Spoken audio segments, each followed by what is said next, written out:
NTA blog. The Good, the Bad, and the Concerning, Part 1 of 3.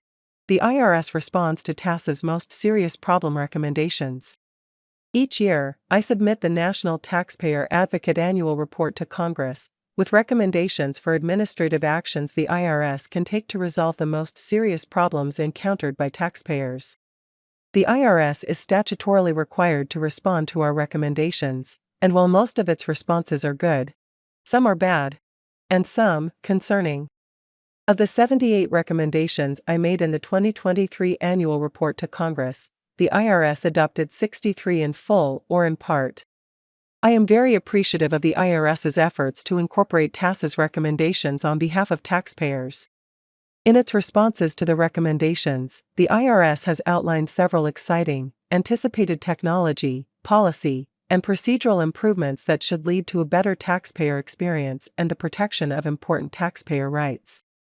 In this blog, I will highlight some of these positive IRS responses. Then, in 2 upcoming blogs, I will highlight several instances where the IRS's responses to our recommendations were bad, and in the case of recommendations focusing on the experience of international taxpayers, concerning. First-time abatement. TAS recommendation. Program Information Technology Systems to systemically apply first-time abatement, FTA, to all eligible taxpayers beginning in filing season 2024, while also providing taxpayers the ability to substitute a reasonable cause defense when substantiated by the taxpayer. IRS response. We are actively working to program our information technology systems to systematically apply FTA to all eligible taxpayers by January 1, 2026, in time for filing season 2026. The IRS is also developing the process by which taxpayers will be able to change FTA to reasonable cause, when reasonable cause criteria are met. FTA is a little-known administrative relief option available for over 1 million taxpayers in 2022, but it is disproportionately applied for those in the know. The IRS should automatically apply the administrative penalty waiver to all eligible taxpayers because doing so reduces taxpayer burden and expense, ensures fairness for taxpayers and small businesses unaware of the benefit, and improves efficiency for the IRS. Although the IRS has not committed to complete this project in filing season 2024 as TAS recommended, it is making progress toward automating FTA by filing season 2026. We encourage the IRS to try to update its systems for filing season 2025. Providing the ability to substitute reasonable cause defense for FTA at the same time as automating FTA will ensure taxpayer fairness by not forcing taxpayers to use their once-in-3 years FTA waiver when the reasonable cause defense applies. Online accounts.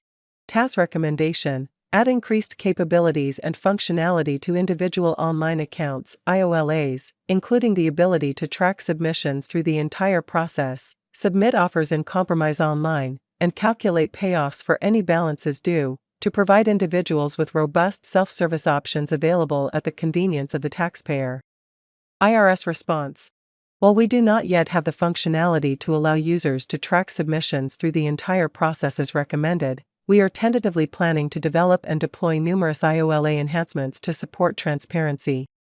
These include the ability to view one's audit status, May 2024, refund tracking, June 2024, amended return tracking, September 2024, and status tracking notifications, December 2024.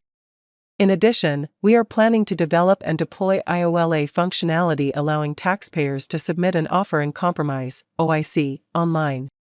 Using an incremental approach, we plan to incorporate an OIC eligibility check, August 2024, add OIC-related payment options, September 2024, and provide OIC pre-qualifier and OIC submission tools, November 2024. The introduction of a lien payoff calculator in IOLA, June 2024, will further expand our ability to provide customers with current and accurate payoff balances. Bringing the IRS into the 21st century by expanding digital functionality is necessary to improve the taxpayer experience and raise taxpayers' overall satisfaction and trust in the IRS.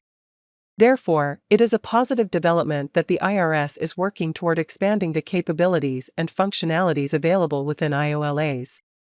Providing additional features within IOLAs will improve the taxpayer experience, expedite self-service issue resolution, and preserve in-person and telephone assistance options for taxpayers who prefer or require live assistance.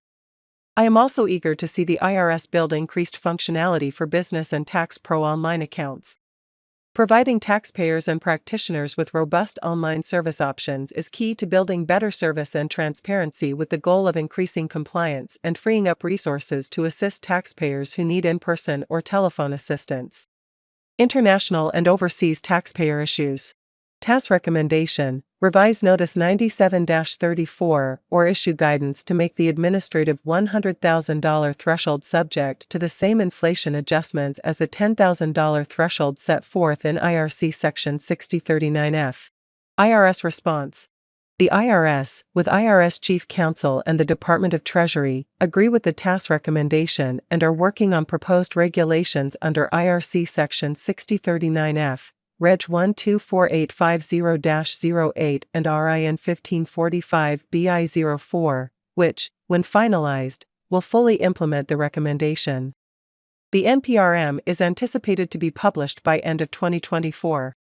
Making the large gifts from foreign persons administrative threshold in Notice 97-34, subject to the same inflation adjustments as the $10,000 threshold set forth in IRC Section 6039F, will alleviate the disparity between the penalties and ensure taxpayer fairness. TAS recommendation: provide a toll-free international telephone line or alternative free service dedicated solely to taxpayers abroad.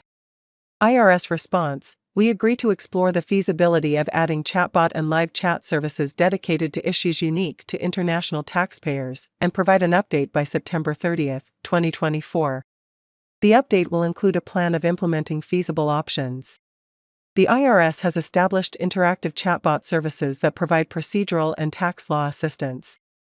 While the IRS does not currently have chatbot or live chat services dedicated to issues unique for international taxpayers, the IRS agrees to explore the feasibility of adding these services as an alternate form of assistance. TAS is pleased that the IRS is willing to look for ways to improve the customer experience for the millions of U.S. taxpayers abroad. Taxpayers abroad face vast difficulties in complying with their U.S. tax obligations, and ensuring that this population has access to direct communication with the IRS is essential for supporting their unique needs and lessening their compliance challenges. Conclusion: I encourage you to review all of the IRS responses. I am pleased to highlight these examples where the IRS has adopted our recommendations made in the 2023 National Taxpayer Advocate's Annual Report to Congress, as they will lead to a better taxpayer experience and the protection of important taxpayer rights. However, not all the IRS's responses bode well for taxpayers. Now that we have highlighted the good, stay tuned to talk about the bad and the concerning. Resources: 2023 Annual Report to Congress. Annual Report to Congress Recommendations Tracker. The views expressed in this blog are solely those of the National Taxpayer Advocate. The National Taxpayer Advocate presents an independent taxpayer perspective that does not necessarily reflect the position of the IRS, the Treasury Department, or the Office of Management and Budget.